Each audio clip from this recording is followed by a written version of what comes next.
Halo teman-teman, selamat datang di Value Stock. Hari ini saya akan membahas analisa fundamental BSD kuartal ketiga tahun 2020. Oke, ini disclaimer-nya. Yang pertama, ini merupakan sharing analisa fundamental, bukan ajakan beli jual ataupun hold suatu saham, dan keputusan investasi ada di tangan teman-teman selaku investor. Yang ketiga, dari analisa fundamental ini bisa dijadikan referensi untuk analisa saham-saham yang teman-teman miliki. Oke, pertama-tama kita mulai dari bisnis model dari BSD ini. Untuk kegiatan usahanya bergerak di bidang usaha industri properti. Untuk sumber income-nya berasal dari penjualan atau sewa properti. Terus untuk segmen usaha atau marketnya di Indonesia. Dan terkait kasus hukum, saat saya melakukan analisa ini, saya tidak menemukan adanya kasus hukum yang terkait dengan BSD.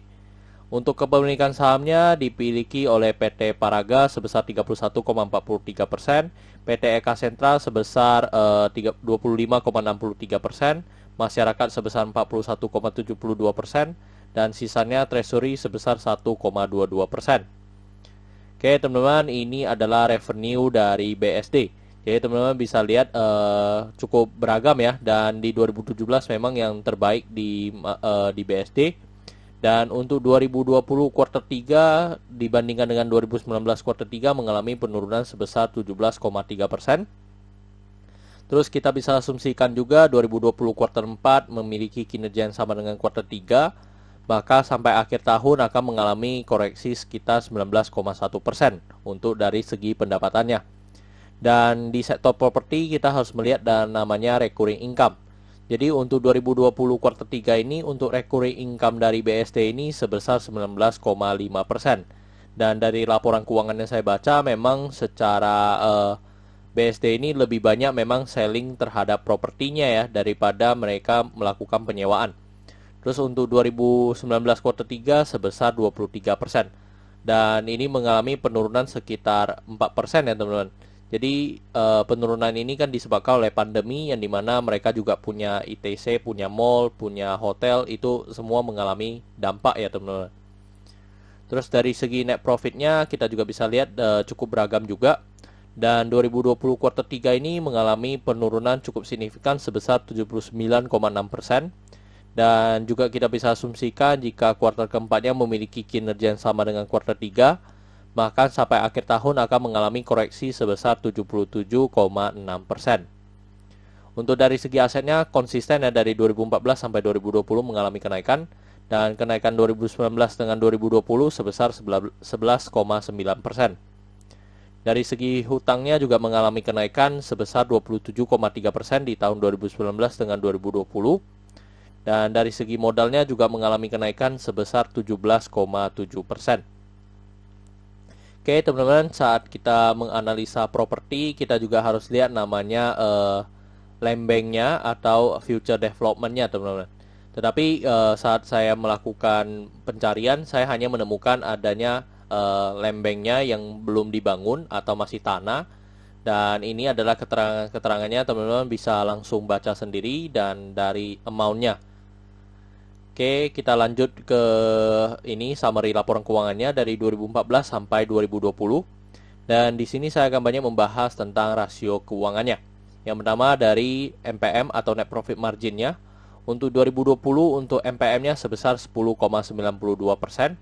Dan kalau kita bandingkan dengan rata-ratanya, untuk NPM dari BSD ini paling rendah pun di 25% ya. Jadi untuk 2020 ini terjadi karena COVID-19 ya, atau pandemi yang sedang kita alami. Terus untuk dari NPM yang kecil ini membuat EPS-nya juga menurun signifikan dan membuat pernya menjadi 44 kali ya teman-teman. Kalau kita lihat dari harganya, mungkin dari harga sekarang yang 1.300, jadi untuk pernya memang menjadi sangat tinggi ya, yang disebabkan oleh EPS-nya mengalami penurunan cukup signifikan yang dari 145 menjadi 30. Terus dari segi book value-nya teman-teman kita bisa dapatkan book value-nya di 1618. Dan kalau kita bandingkan dengan harga sekarang di 1300, maka kita bisa mendapatkan PBV-nya di 0,8 kali. Which is kalau dibandingkan dengan 2019 untuk PBV sekarang masih bisa dikatakan tergolong rendah. Dan kalau kita bandingkan lagi lebih jauh untuk PBV dari 2014 sampai 2018, Memang 2020 ini memang PBV yang memang masih tergolong paling rendah ya teman-teman, yang dimana PBV-nya masih di bawah 1. Untuk dari segi DER-nya di 0,78 kali, which is ini juga sangat bagus, yang dimana DER-nya masih di bawah 1. Dan dari histori juga untuk dari 2014 sampai 2019 untuk DER dari BSD ini juga masih di bawah 1 semua. Dan ini di sektor properti, which is ini sangat bagus ya teman-teman. Terus dari segi ROE-nya, untuk ROE-nya di 1,83%. Hal ini disebabkan oleh net profit-nya yang turun sangat signifikan ya teman-teman.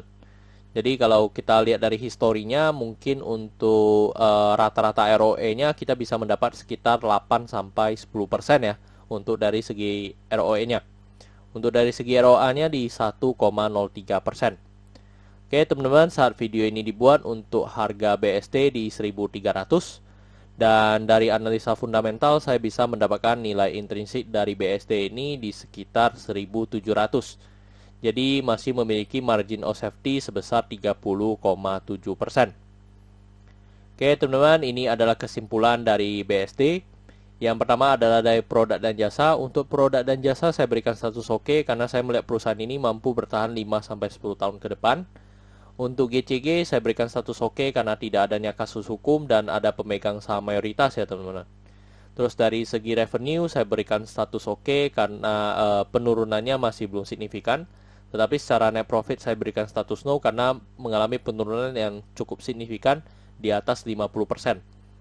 Untuk dari segi aset saya berikan status oke karena mengalami kenaikan.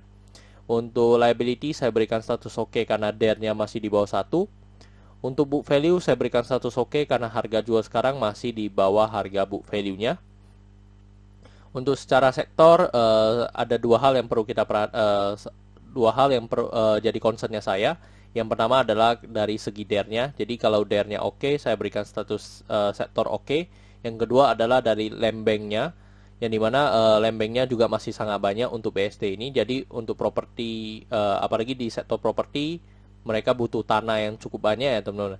Jadi mereka masih sangat banyak tanah. Jadi untuk future development-nya pasti akan lebih baik.